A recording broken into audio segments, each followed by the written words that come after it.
Muy buenas tardes, mis queridos hermanos y amigos. Gracias por acompañarnos en esta transmisión especial de esta serie especial que hemos preparado para nuestros hermanos y hermanas en Chile y también en todos los lugares a donde hay personas que están conectadas. Nos agrada mucho que estén con nosotros. El título del estudio para el día de hoy es Adoración al estilo egipcio. Pero antes de entrar a nuestro estudio, queremos pedir la bendición del Señor. Así que les invito con reverencia a inclinar su rostro para orar. Padre Celestial, gracias te damos por el privilegio ahora de abrir el libro que tú revelaste e inspiraste por medio del Espíritu Santo. Pedimos tu compañía, danos corazones abiertos para escuchar tu voz y recibir tu palabra y cambiar nuestra conducta si es necesario.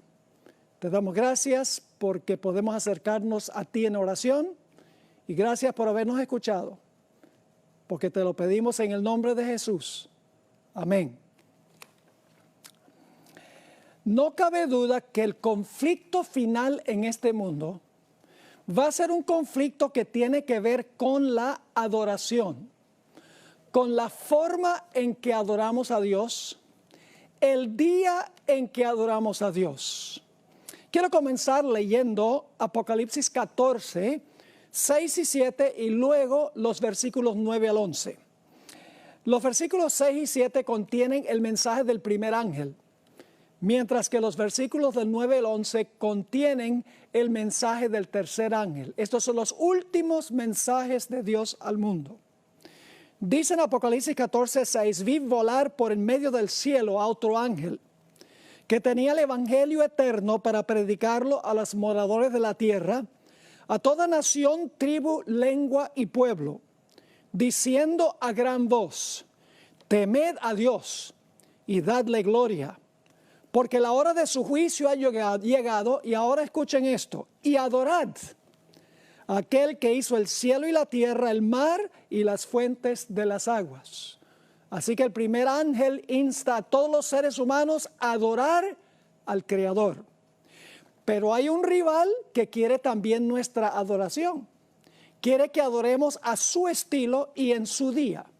Se llama la bestia en el libro de Apocalipsis y tiene su marca, la marca de la bestia. El versículo 9 dice lo siguiente: y el tercer ángel los siguió a los primeros dos, diciendo a gran voz, si alguno adora, ahí está la palabra clave otra vez, si alguno adora a la bestia y a su imagen, y recibe la marca en su frente o en su mano, él también beberá del vino de la ira de Dios, que ha sido vaciado puro en el cáliz de su ira, y será atormentado con fuego y azufre delante de los santos ángeles y del Cordero. Y el humo de su tormento sube por los siglos de los siglos. Y no tienen reposo día ni noche. Aquí viene la palabra clave otra vez. Los que adoran a la bestia y a su imagen, ni nadie que reciba la marca de su nombre. Dos personajes están buscando nuestra adoración al final de la historia. Dios, el Creador, por un lado, y el impostor, la bestia, por el otro lado. Ambos reclaman la adoración de los seres humanos. Ahora, esta tarde vamos a estudiar una triste historia. Vamos a repasar esa historia de los eventos que ocurrieron con el pueblo de Israel. Pero primero quiero comenzar leyendo 1 Corintios 10 y el versículo 11. Porque este versículo nos dice que los eventos que ocurrieron con Israel van a suceder también en los últimos días con el pueblo profeso de Dios.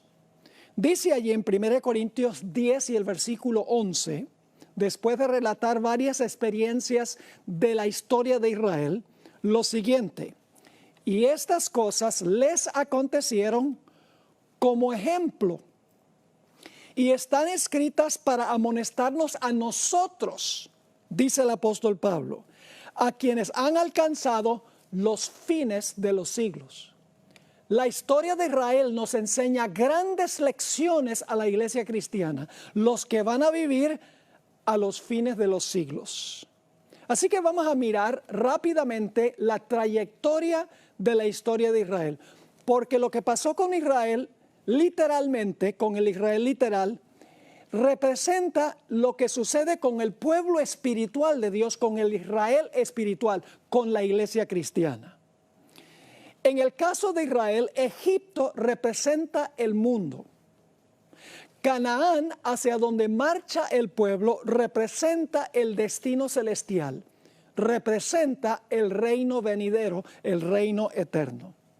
La experiencia de Israel es un microcosmo de la experiencia de la iglesia. Ustedes recuerdan que el pueblo de Israel estaba en servidumbre. Igualmente, los que pertenecen ahora en la iglesia, antes de conocer a Cristo, estaban en servidumbre espiritual al pecado. En su desesperación, el pueblo de Israel clamó a Dios para que los librara. De la misma manera, los que estábamos fuera de Cristo, clamamos a Cristo para que nos librara del pecado. Dios escuchó el clamor del pueblo de Israel y Dios escuchó el clamor de aquellos que se apartaron de las tinieblas a la luz admirable, de aquellos que aceptaron a Cristo como Salvador personal. Así como Dios obró maravillas y milagros para librar a Israel, Dios ha hecho milagros y maravillas en la historia de la iglesia cristiana también para librar a los fieles de Dios. La señal de liberación del pueblo de Israel fue la sangre del cordero que se colocó en el dintel y en los postes de las puertas de Israel. En nuestro caso representa la sangre del Cordero de Dios que quita el pecado del mundo, la sangre de Cristo Jesús. El pueblo de Israel después de su redención fue bautizado. Muy interesante. En 1 Corintios el capítulo 10 y el versículo 1 al 4 dice que Israel fue bautizado en el Mar Rojo.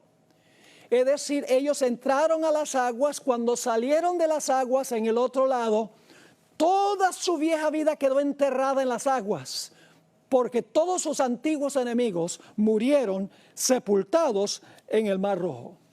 Pero la historia no termina allí, porque el pueblo de Israel también tenía que cruzar todavía un largo y árido desierto para poder entrar a Canaán, a la tierra prometida. De la misma manera, los que hemos sido redimidos del pecado por la sangre del Cordero, estamos transitando a través del desierto de este mundo hacia la Canaán celestial y afrontamos muchos de los mismos peligros y los problemas que afrontó el pueblo de Israel en su peregrinaje a través del desierto.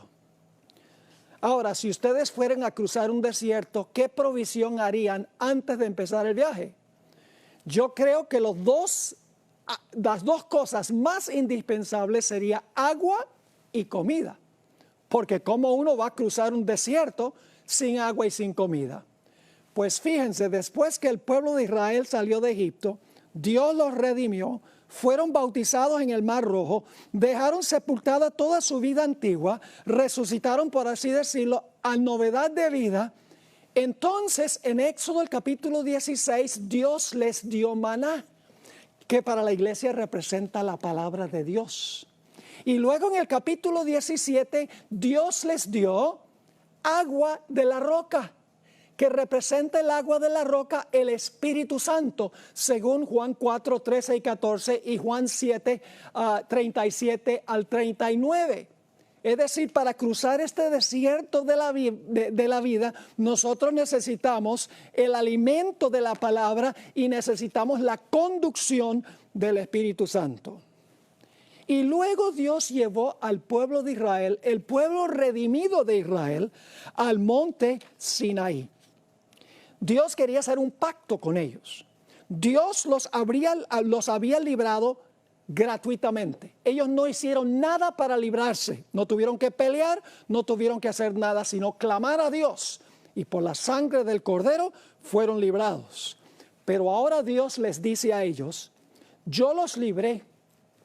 Y ahora quiero que ustedes formen un pacto conmigo, un pacto de obediencia y lealtad. Porque antes ustedes eran de Faraón, ahora ustedes son míos. Vamos a leer Éxodo 19 y el versículo 3 al 6. Y Moisés subió a Dios Y Jehová lo llamó desde el monte diciendo: así dirás a la casa de Jacob y anunciarás a los hijos de Israel: vosotros visteis lo que hice a los egipcios, y cómo os tomé sobre alas de águilas y os he traído a mí. Ahora fíjense, Dios dice: yo los redimí a ustedes. Ustedes vieron las maravillas que yo hice para librarlos a ustedes, como Cristo ha librado a los que están en la iglesia de la servidumbre al pecado. Y luego Dios dice en el versículo 5: ahora pues, sí, es el sí condicional, si diereis oído a mi voz y guardareis mi pacto, vosotros seréis mi especial tesoro sobre todos los pueblos, porque mía es toda la tierra. Y vosotros me seréis un reino de sacerdotes y gente santa. Estas son las palabras que dirás a los hijos de Israel. Dios dice: yo quiero que este pueblo haga un pacto conmigo, un pacto de oír mi voz y de guardar mi pacto. Así que ahora Moisés le entrega el mensaje de Dios al pueblo de Israel. Noten Éxodo 19, 7 y 8. Entonces vino Moisés y llamó a los ancianos del pueblo y expuso en presencia de ellos todas estas palabras que Jehová le había mandado. ¿Y cómo respondió el pueblo? Versículo 8. Y todo el pueblo respondió a una y dijeron: todo lo que Jehová ha dicho, haremos. Dios hizo la oferta, el pueblo dice: aceptamos la oferta. Y ahora Moisés le lleva las palabras a Dios del pueblo. Dice en Éxodo 19 y el versículo 8: y todo el pueblo respondió a una y dijeron: todo lo que Jehová ha dicho haremos. Y ahora escuchen bien: y Moisés refirió a Jehová las palabras del pueblo. Es decir, el pacto ahora estaba completo. Dios había ofrecido el pacto a condición de oír su voz y guardar su pacto, y el pueblo había dicho: aceptamos eso, aceptamos oír tu voz y aceptamos obedecerte. En realidad, el pacto en el Sinaí fue un pacto matrimonial entre Dios e Israel. Por eso es que en el Antiguo Testamento Dios constantemente acusó a Israel de portarse como ramera y de fornicar con otras naciones, porque ellos debían tener solo a Dios como su esposo. Noten lo que dice Jeremías 31, 32, a donde dice que ese pacto fue un pacto matrimonial. Dice allí, Dios refiriéndose a lo que ocurrió en el monte Sinaí: no como el pacto que hice con sus padres, el día que tomé su mano para sacarlos de la tierra de Egipto, porque ellos invalidaron mi pacto, que fue lo que Israel hizo. Dios dice: ellos invalidaron mi pacto, aunque fui yo un marido para ellos, dice Jehová. Es decir, fue un pacto matrimonial. Ahora yo les pregunto: ¿un pacto tiene condiciones? ¿Un matrimonio tiene condiciones? ¿Hay estatutos y reglamentos en el matrimonio? Sí. Uno de los reglamentos principales es que uno no puede tener otras mujeres como amantes, otros hombres como amantes. Se conserva uno solo para la persona con quien uno se casó.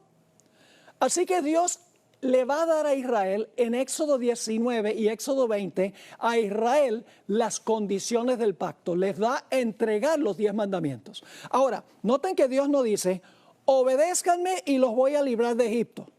No, Dios dice: yo los libré de Egipto, ahora ustedes por gratitud me van a obedecer y van a guardar mis mandamientos.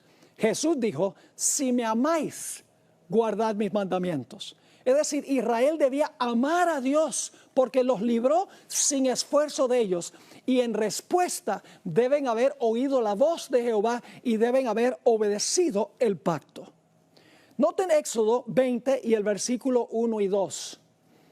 Aquí en realidad comienzan los 10 mandamientos. Generalmente la gente piensa que los 10 mandamientos comienzan donde dice: no tendrás dioses ajenos delante de mí. Pero los 10 mandamientos tienen un prólogo, una motivación para guardar los mandamientos.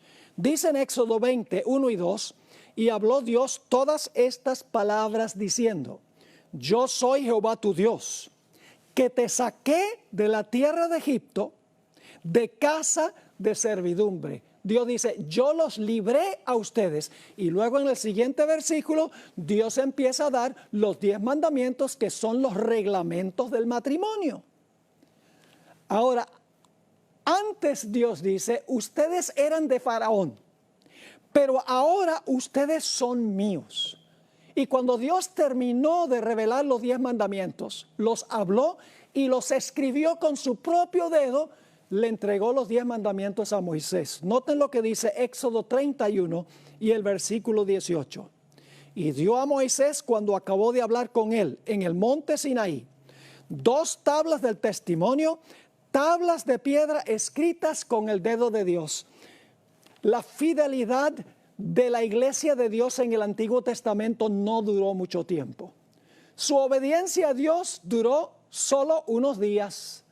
En realidad fue infiel a su pacto matrimonial muy pronto. Noten lo que dice Éxodo 32 y el versículo 1. El siguiente versículo, después que leemos que Dios le dio los 10 mandamientos a Moisés. Dice ahí en Éxodo 32 y el versículo 1. Viendo el pueblo que Moisés tardaba en descender, como la segunda venida de Jesús ha tardado más de lo que nosotros pensamos, dice, viendo el pueblo que Moisés tardaba en descender del monte, se acercaron entonces a Aarón y dijeron, levántate, haznos dioses. Ahora escuchen bien, la palabra Elohim se traduce dioses y también Dios. El plural aparece muy a menudo como singular. Por ejemplo, en Génesis 1:1, en el principio creó Dios. La palabra es Elohim, la misma palabra que está aquí.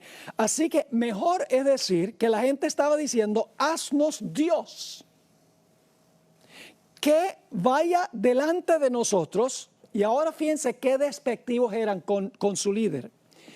Porque a este Moisés, el varón que nos sacó de la tierra de Egipto, no sabemos qué le haya acontecido, está demasiado demorado. No sabemos qué le pasó a este Moisés, el que nos sacó de la tierra de Egipto. Y luego entonces comienza una rebelión en el campamento, instigada por un grupo que se conoce como la multitud mixta. Permítame leerles una cita sobre la identidad de la multitud mixta. En el libro Patriarcas y Profetas, página 433, dice que esta gente salió con Israel, pero no era de Israel. Dice lo siguiente, la multitud mixta que acompañaba a los israelitas desde Egipto daba continuamente origen a dificultades y tentaciones. Los que la componían decían haber renunciado a la idolatría y profesaban adorar al Dios verdadero. Pero su educación y disciplina anteriores habían moldeado sus hábitos y sus caracteres, de modo que en mayor o menor medida estaban corrompidos por la idolatría y la irreverencia hacia Dios. Ellos eran los que más a menudo suscitaban contiendas, eran los primeros en quejarse y corrompían el campamento con sus prácticas idólatras y sus murmuraciones contra Dios. Qué tremenda descripción de los instigadores de la rebelión.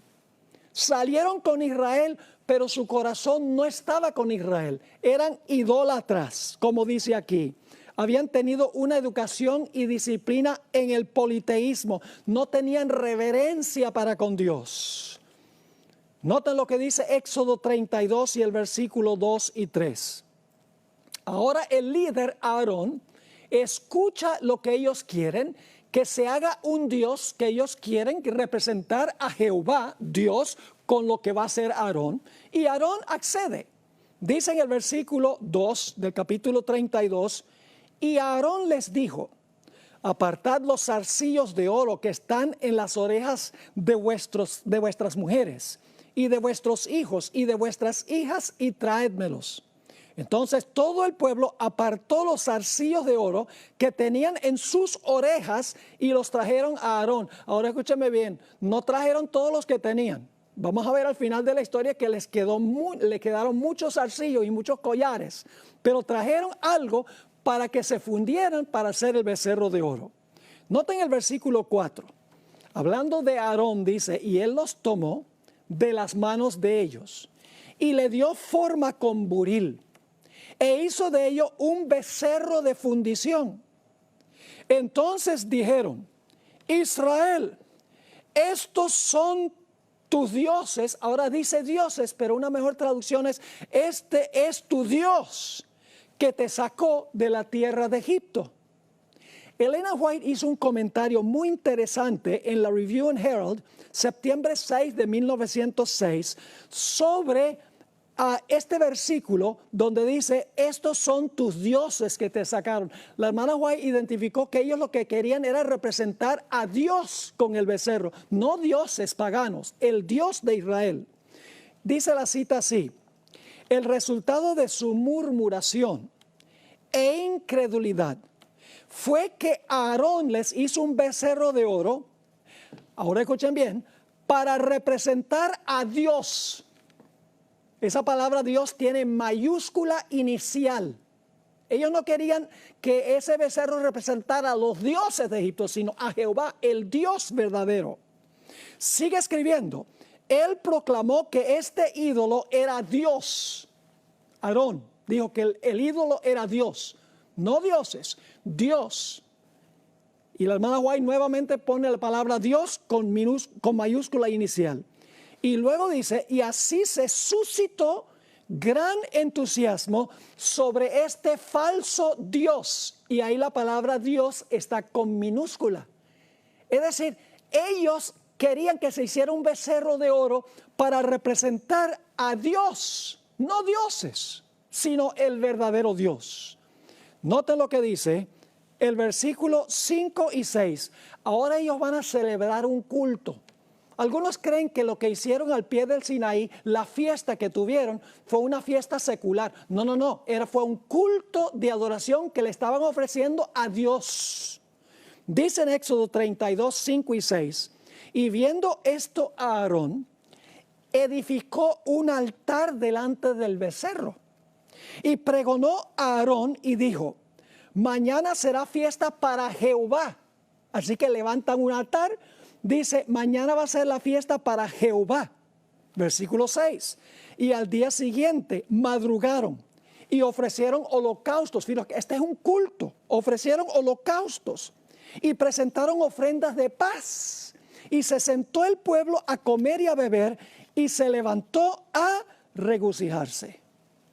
Y entonces Dios ahora sabe lo que está pasando y Dios está con Moisés allá en el monte y Dios ahora le va a decir algo muy interesante a Moisés. En el versículo 7 dice lo siguiente. Entonces Jehová dijo a Moisés, anda, desciende, porque tu pueblo que sacaste de la tierra de Egipto se ha corrompido. La gente había dicho, ¿dónde está este Moisés? El que nos sacó de la tierra de Egipto. Ahora Dios escuchó eso y dice, mira, lo que está haciendo tu pueblo, que tú sacaste de Egipto. Mis hermanos y hermanas, el pacto quedó anulado allí en el monte Sinaí. Voy a leerles varias citas del libro Patriarcas y Profetas. En la página 328, la hermana White escribió, el pacto de Dios con su pueblo había sido anulado.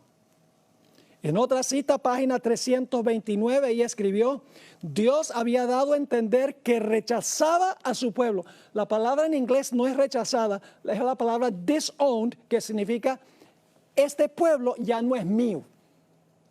En la página 329 ella dice, los pecados de Israel ya les habían hecho perder el favor de Dios y la justicia exigía su destrucción.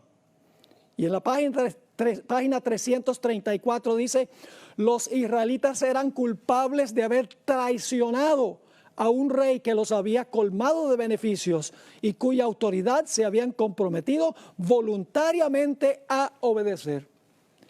Ahora Moisés va a interceder por el pueblo.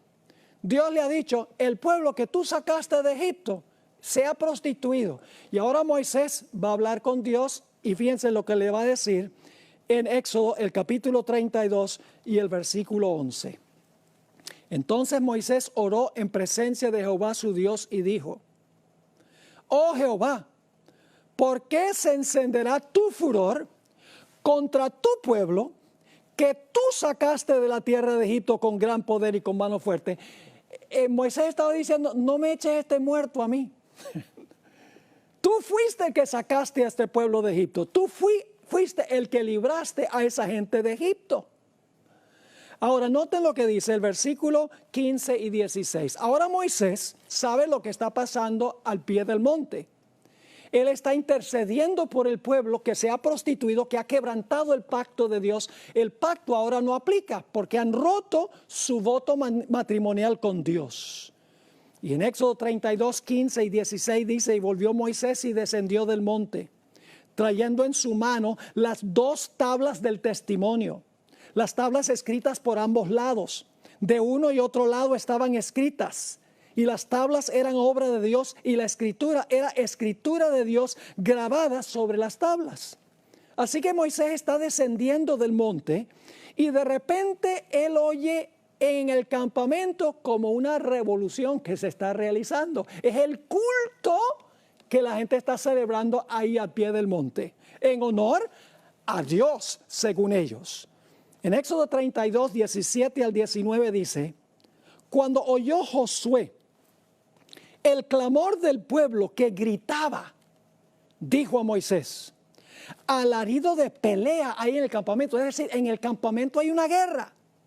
Y él respondió, Moisés le dijo: no es voz de alaridos de fuertes, ni voz de alaridos de débiles, voz de cantar oigo yo. La gente estaba cantando. ¿Qué clase de música? Ya lo vamos a ver. Y aconteció que cuando él llegó al campamento y vio el becerro y las danzas, estaban cantando y bailando en el culto. Dice: ardió la ira de Moisés y arrojó las tablas de sus manos y las quebró al pie del monte.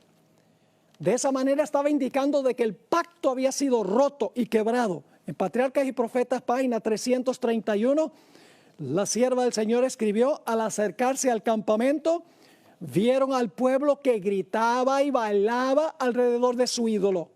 Era una escena de libertinaje pagano, una imitación de las fiestas idólatras de Egipto. Y ahora escuchen esto: pero cuán distinta era del solemne y reverente culto a Dios. ¿Cómo es el culto que Dios acepta? Un culto solemne y ¿qué?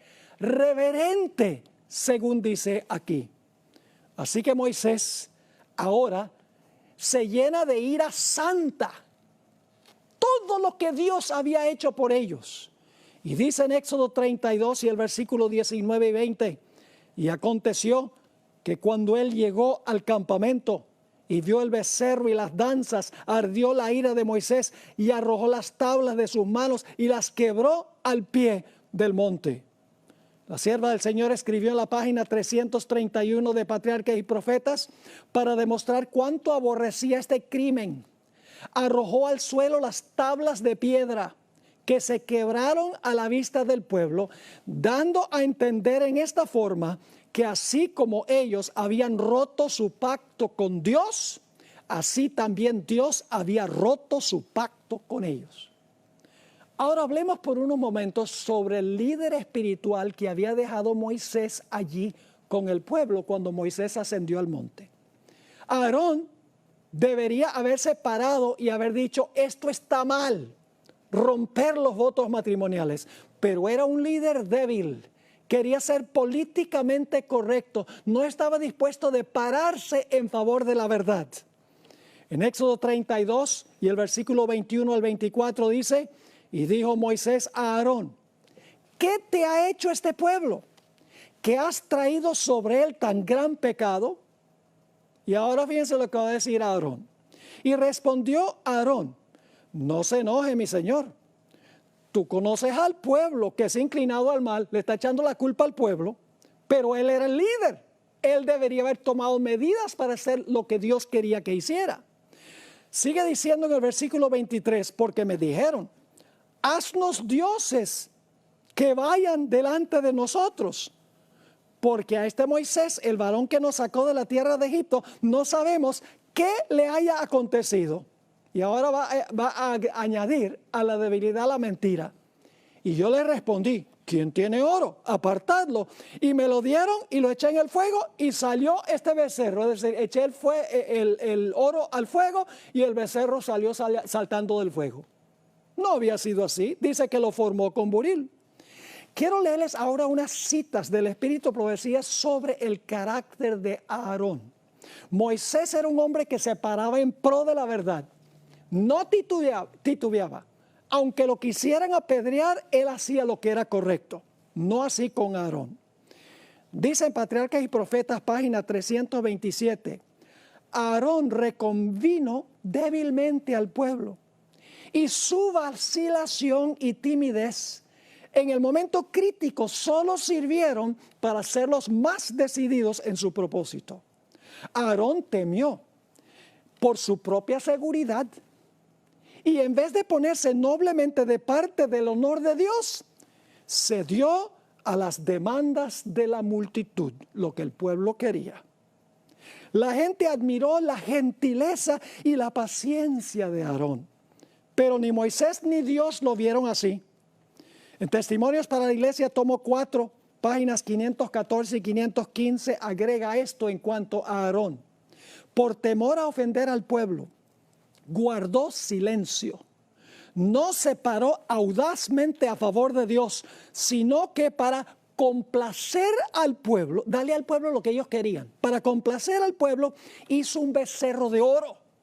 Parecía adormecido ante el incipiente peligro.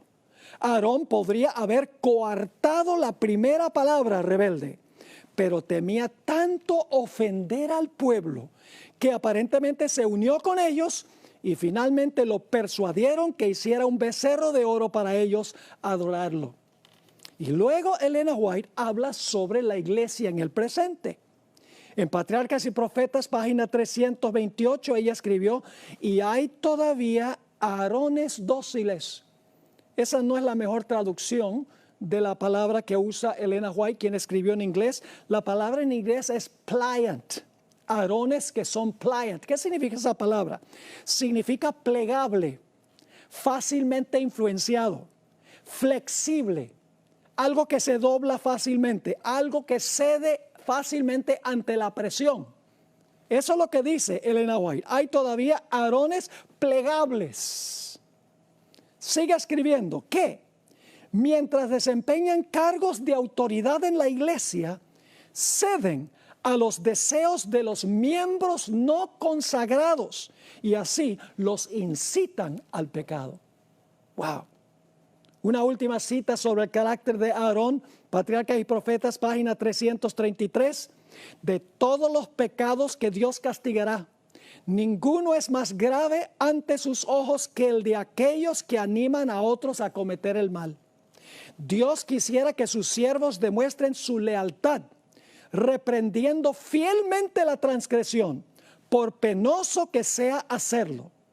Aquellos que han recibido el honor de un mandato divino no han de ser débiles y dóciles contemporizadores. No han de perseguir la exaltación propia ni evitar los deberes desagradables, sino que deben realizar la obra de Dios con una fidelidad inflexible.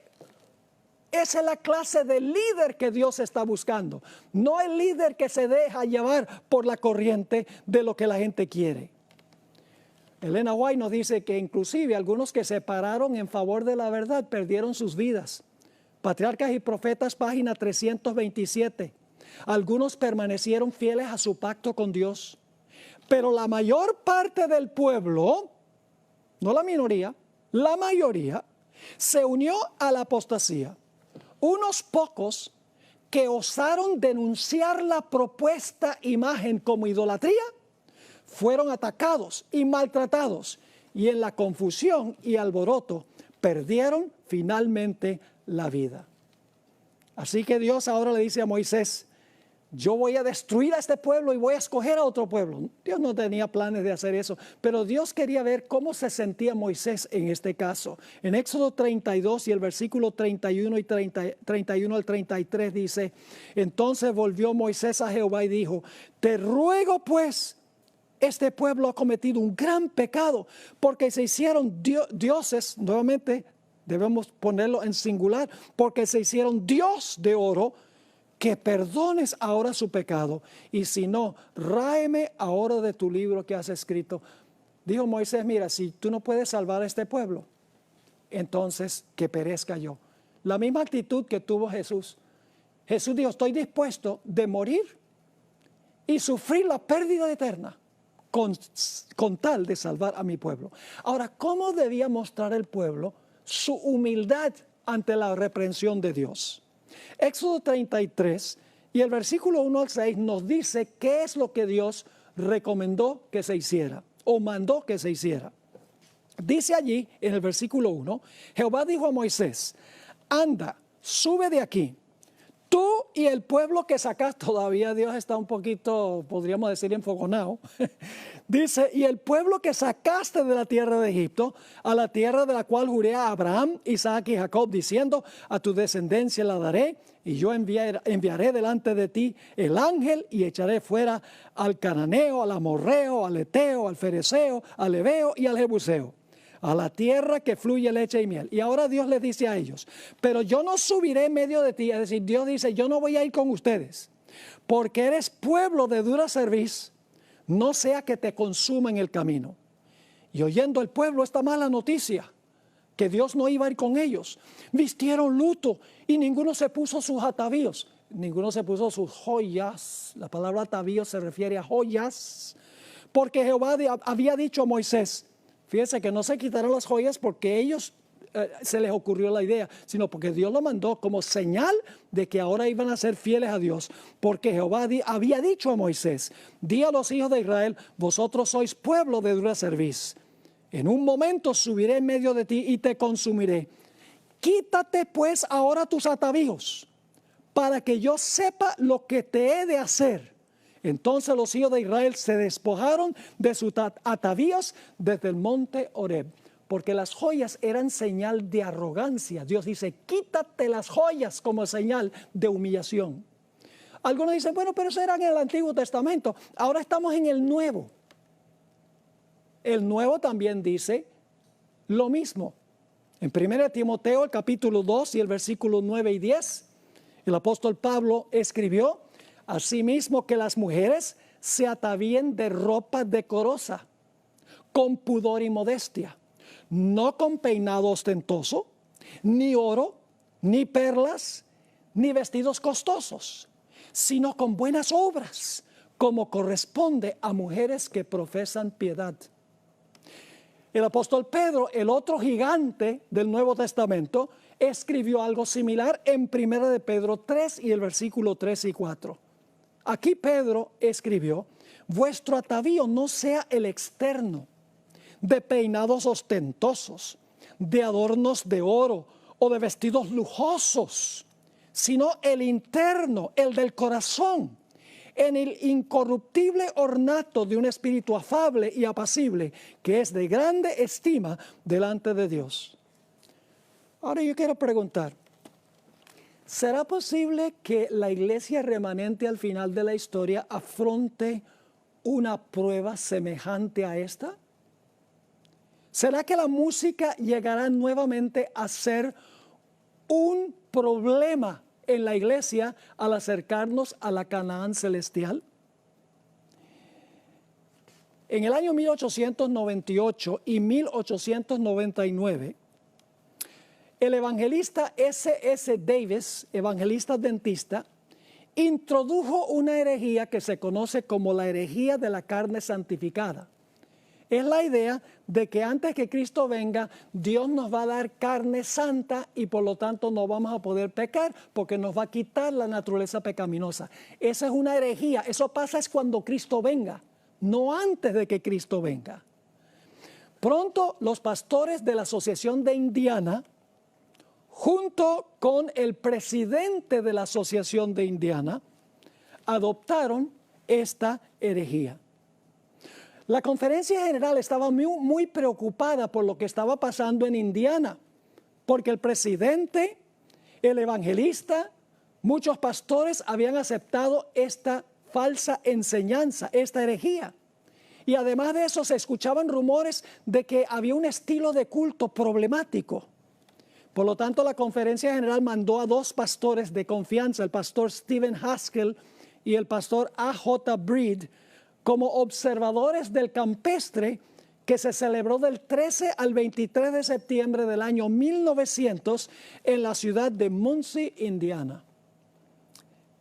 10 días después, el 10 de octubre del año 1900, el pastor Haskell le escribió a la hermana White sobre el estilo de adoración, específicamente la música y los instrumentos que se usaron.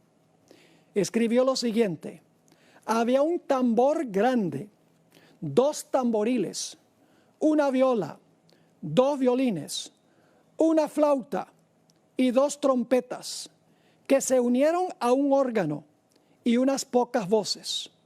Usan el himnario Garden of Spices, que era un himnario pentecostal usándose en un campestre adventista. Y luego viene esta declaración: y tocan piezas bailables con letra sagrada. ¿Qué estaba pasando en ese campestre?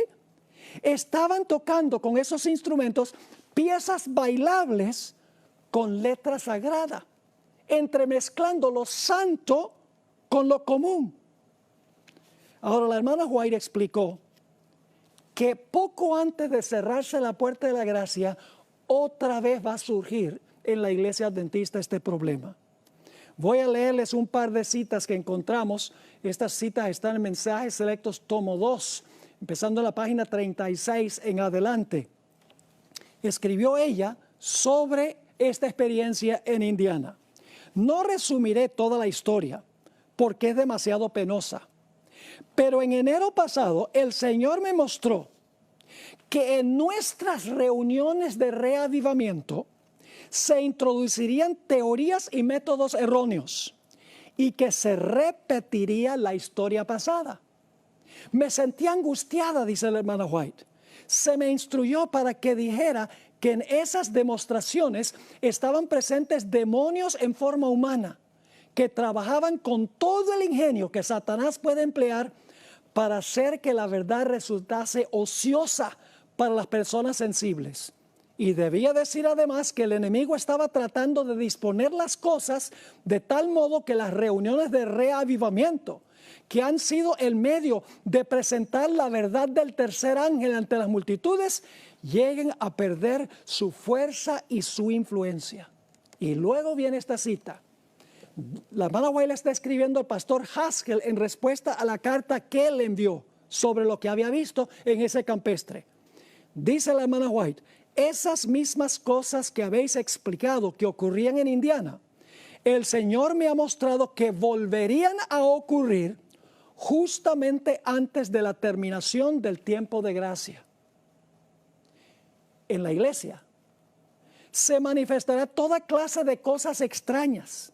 Habrá vocerío, acompañado de tambores, música y danza. El juicio de algunos seres racionales quedará confundido de tal manera que no podrán confiar en él para realizar decisiones correctas, y a esto consideran como la actuación del Espíritu Santo. Mis hermanos y hermanas, déjeme ser explícito. Aquí no estoy criticando a ningún individuo. Sencillamente estoy advirtiendo sobre lo que dijo Elena White que iba a suceder al final de la historia. Lo dijo por inspiración, porque sus escritos son inspirados. Hermanos, la música rock, disco, reggaetón, jazz, hip hop, techno, salsa, merengue, rumba, mambo, y puedo continuar mencionando todos los matices musicales, fueron creados para el mundo secular, para el mundo. Esos matices musicales no fueron creados para el culto, para la iglesia. Y cuando adoptamos esas clases de música, ese estilo de música, lo incorporamos a la iglesia y le ponemos palabras sagradas. Es mezclar lo santo con lo común, que veremos mañana. Es inaceptable ante Dios. Ahora, algunas personas han minimizado lo que pasó en el campestre de Indiana. Y dicen que lo único que criticó Elena G. White fue la falsa enseñanza que se estaba enseñando allá. Que no era el estilo de la música ni el estilo del culto lo que ella criticó. Pero nada de esto, mis hermanos y hermanas, es cierto.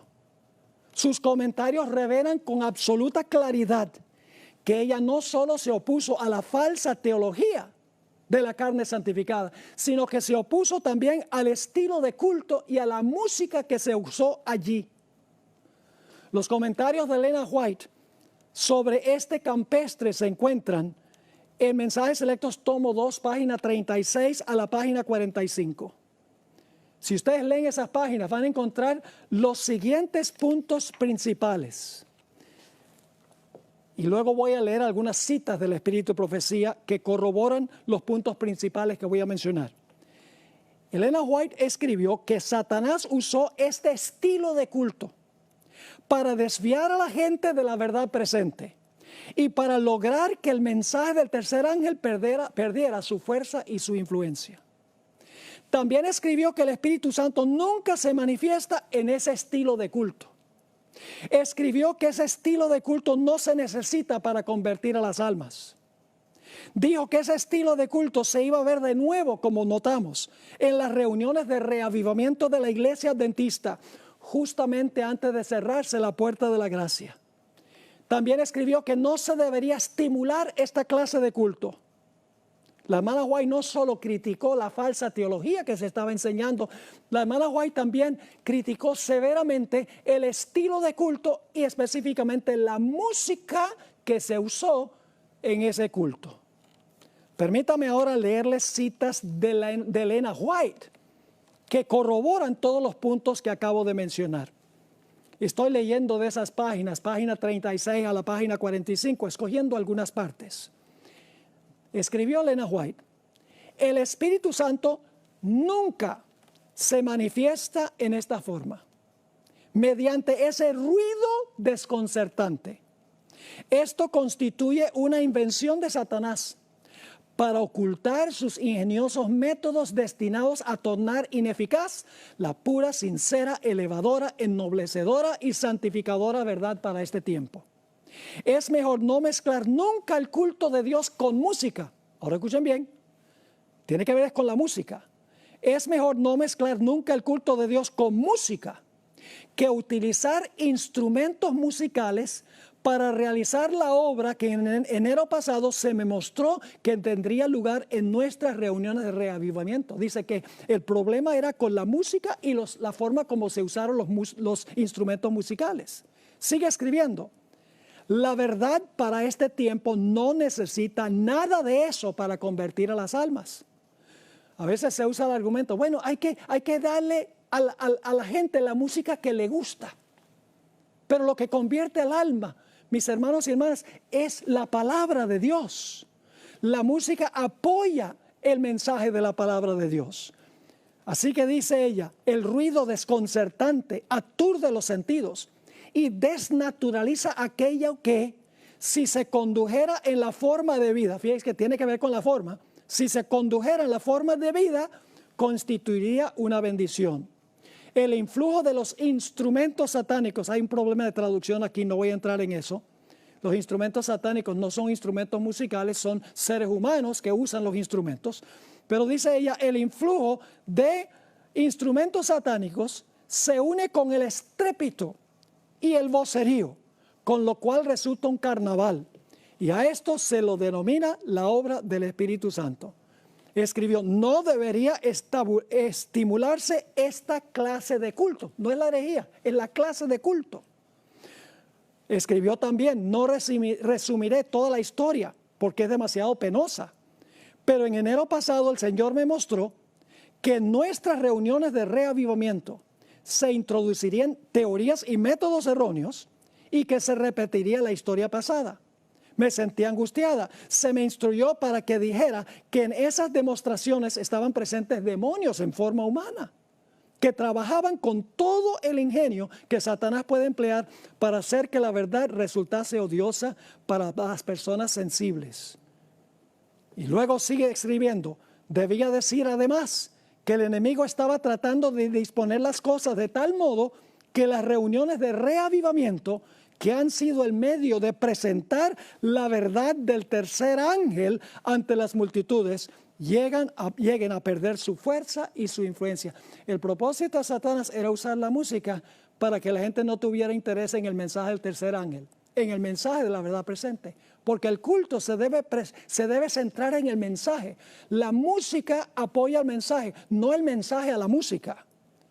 Sigue escribiendo Elena White, el Espíritu Santo no tiene nada que ver con ese desorden perturbador y esa varaunda significa desorden, que me fueron mostrados en enero pasado. Satanás trabaja en medio del estruendo y de la confusión producida, escuchen eso, por esta clase de música, no la teología, la música, la cual, si fuera dirigida debidamente, serviría para alabar y glorificar a Dios. El diablo hace que tenga el mismo efecto que la mordedura ponzoñosa de la serpiente. Un día estaba yo presentando un tema sobre la música y vino una persona y me dijo, pero pastor, usted está equivocado cuando dice que el sermón debe ser el centro del culto. Y yo le dije, pero ¿cómo es que estoy errado por decir que el sermón debe ser el centro del culto?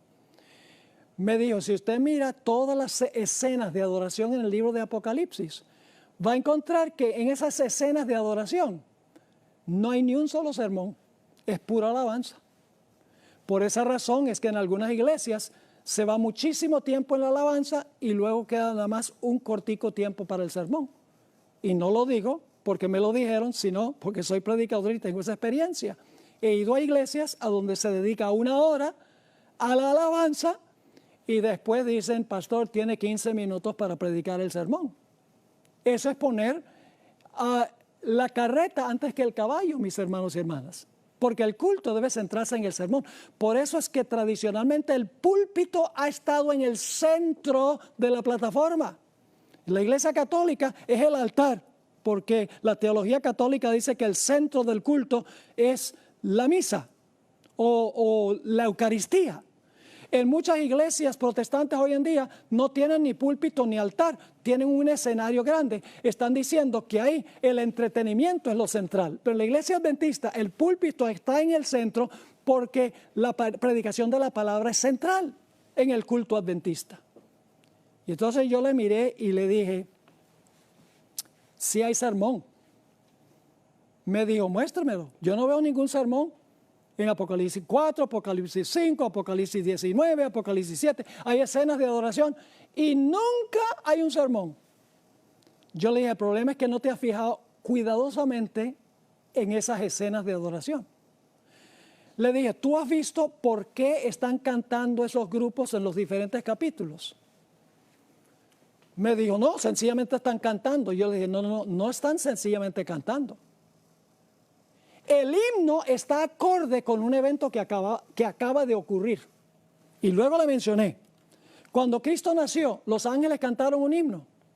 Claro que cantaron un himno. ¿Cantaron un himno en honor de Cristo quien murió en la cruz? No.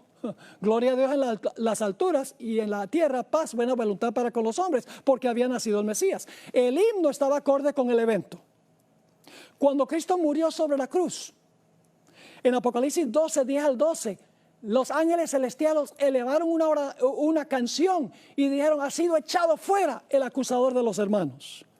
En Apocalipsis 4, cuando Jesús estaba por ascender al cielo y el Padre estaba sentado solo en el trono antes que llegara Jesús, los seres celestiales están cantando un himno en honor al Creador que está sentado en el trono. En Apocalipsis 5, cuando el Señor Jesucristo llega al cielo ante su Padre, para preguntarle si su sacrificio ha sido suficiente, los seres celestiales irrumpen en un himno en honor al Cordero de Dios que acaba de regresar del campo de batalla vivo. Cuando Cristo toma el reino, según Apocalipsis 11, 15 y 16, se canta un himno describiendo que ahora Cristo y el Padre han tomado el reino. Cuando el pueblo de Dios gana la victoria sobre la bestia y su imagen, según Apocalipsis 15, 3 y 4, están cantando un himno en cuanto a la victoria que han ganado sobre la bestia y su imagen. Cuando la ramera es juzgada, lo mismo, Apocalipsis 19, 1 y 2. Inclusive cuando Dios haga cielos nuevos y tierra nueva, se cantará un himno alabando al Dios que creó cielos nuevos y tierra nueva. Entonces, ¿qué estoy diciendo? El sermón es el evento que precede al himno. Es decir, que el evento es el sermón. Y la música que acompaña al evento lo que hace es recordarle a la gente y darle la oportunidad de alabar por lo que ha ocurrido en el evento histórico. La única diferencia es que ahora nosotros lo que hacemos es predicar de la Biblia el evento histórico y la música de la iglesia debe concordar con lo que el sermón tiene, lo que el pastor ha predicado. Es decir, la música apoya el evento en la Biblia, la música apoya el sermón en el caso de nosotros hoy en día. Así que, mis queridos hermanos y amigos, el centro del culto de adoración es la predicación de la palabra de Dios. Déjenme darles un último ejemplo, porque ya el tiempo prácticamente se ha ido. El pueblo de Israel en Éxodo capítulo 15 cantó lo que se conoce como el Cántico de Moisés.